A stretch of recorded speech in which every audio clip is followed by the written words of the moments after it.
Hello friends, कैसे हैं आप सभी लोग। आई होप आप सभी बढ़िया होंगे। आज फ्रेंड्स आपको हम सिखाने लगे हैं फ़र्शी सलवार। तो बेसिकली फ़र्शी जो सलवार होती है उसका कुछ खास ज़्यादा रोल नहीं होता। फ़र्शी का मतलब होता है कि सलवार फ़र्श तक टच करती हो, उसे बोलते हैं फ़र्शी सलवार।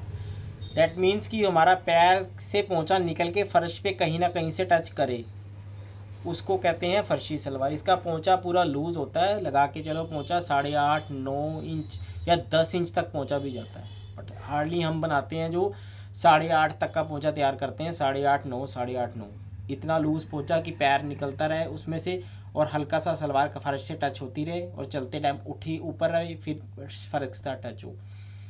ठीक है, तो फ़र्शी सलवार आपको बेसिकली मैं बताना चाहता हूँ। इसमें क्या होगा कि हमारे कुंदे और पोंचे नहीं कटेंगे, एक इकट्ठा ही कपड़ा फोल्ड करके हमारे को उसको काटना पड़ेगा। तो चलो मैं आपको सिखाता हूँ फर्शी सलवार। हमारी सलवार का तैयार होगी, वो होगी 20 इंच की। ठीक है, तो हमने अब क्या करा, डबल लाइनिंग का फोल्ड लेके इसको डबल फोल्ड डाल लिया एक बारी। ठीक है, लाइनिंग काट के दोबारा हम उसको कपड़े को बाद में काटेंगे।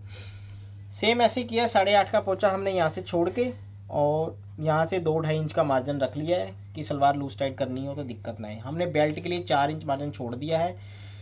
लगा के चलो 37 हमारी को सलवार तैयार करनी है ना, तो इसमें से 4 इंच बेल्ट का निकाल के हमारे पास बचता है 33। तो ये 33 हमने नाप के यहाँ से कपड़ा निशान लगा लिया हर तरफ से। ठीक है,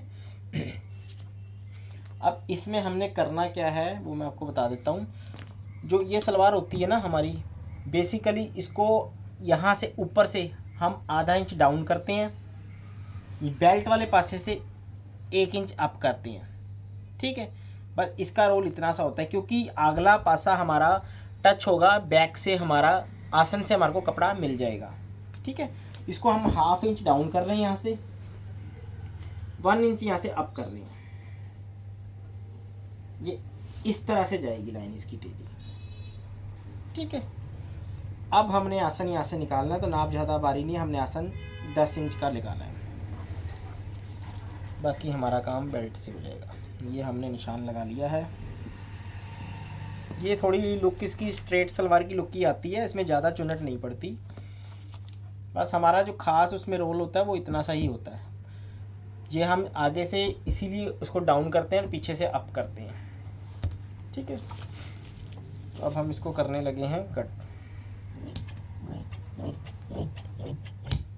ये वैसे ही जैसे हम नॉर्मल सलवार काटते हैं, इसकी कटिंग वैसे ही होती है। इसको हम 2 तरीके से भी बना सकते हैं। ऊपर हम बेल्ट भी लास्टिक भी डाल सकते हैं, बेल्ट ना डाल के। इसमें हम बेल्ट ना डाल के हम लास्टिक वाली ऊपर 1.5 इंच की जो पट्टी लगाते हैं वो प्लाजो की तरह वैसे भी लगा सकते हैं। बट बेल्ट डालने से क्या होता है कि हमारी जो थोड़ी बहुत चुनट आनी है वो उसमें आ जाती है। अब हमने यहाँ से निकाल लेनी है अपनी बेल्ट।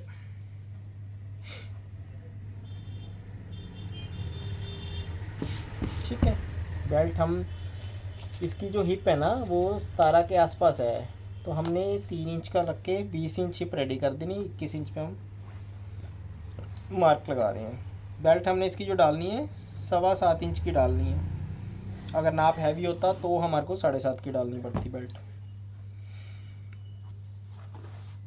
इसमें हम ऊपर लास्टिक भी डाल सकते हैं और नाड़ा भी, दोनों काम हो सकते हैं। डिपेंड करता है कि कस्टमर की क्या रिक्वायरमेंट है।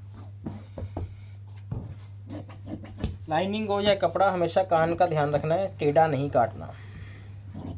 जहाँ हम टेढ़ा काट देंगे वहीं पर काम टेढ़ा हो जाएगा। ये हमारी कट की बेल्ट, ये हमारा पोंछे बनाने में कपड़ा काम आएगा। ठीक है, सलवार काटने में 2 मिनट मुश्किल से लगती हैं। अब हमने इस सिल्की कपड़े की काटनी है सलवार, तो हमारा कपड़ा डबल फोल्ड तो है ही ऑलरेडी। अब हमारे को जो इसकी विड्थ रखनी है ना वो लाइनिंग के अकॉर्डिंग रखनी है, क्योंकि सलवार में हमने लाइनिंग लगानी है ना सारे में। तो जितनी विड्थ हमारी लाइनिंग की कटी है ना उतनी विड्थ का ही हमने पोंछा निकालना है इसका।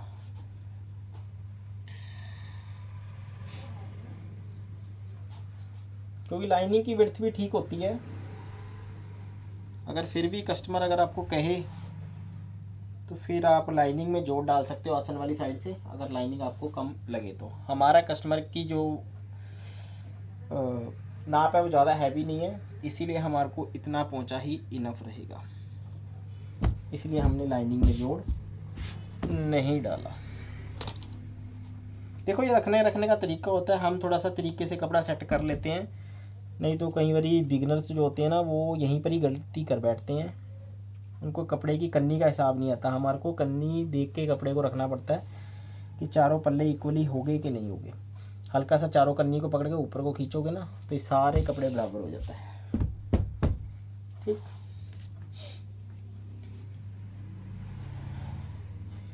हमारी आगे से बेल्ट जो डलती है ना, चुन्नट जो आगे डलती है, और आगे से पेट भी निकलने की वजह से हल्का सा, तो सलवार इस करके हम आगे से आधा इंच डाउन काटते हैं इसको, और आसन वाली साइड से आधा इंच अप करते हैं। ठीक है ना, ये देखो अब ये हमने इसको प्रॉपर बिछा लिया इस तरीके से। अब हम इसी में इसकी कटिंग कर देंगे। अब इसका जो घेरा बनेगा वही बनेगा।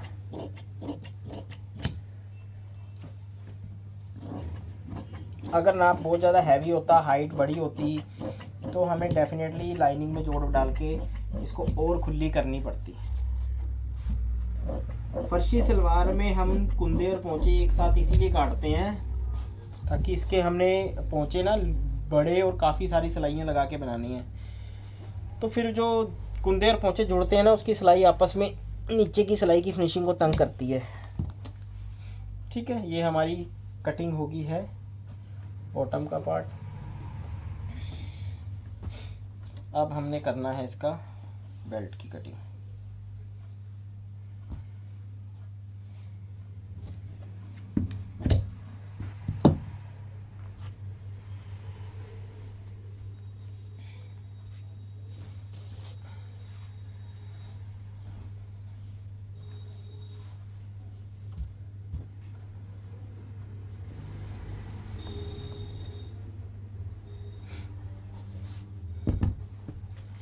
ठीक है, ये रही हमारी बेल्ट।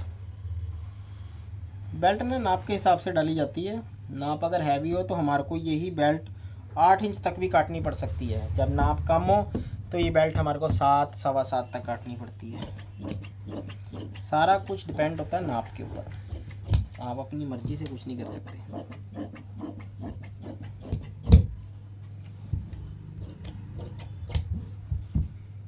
ठीक है जी, ये हमारी कट गई बेल्ट, हमारी सलवार पूरी कट गई है।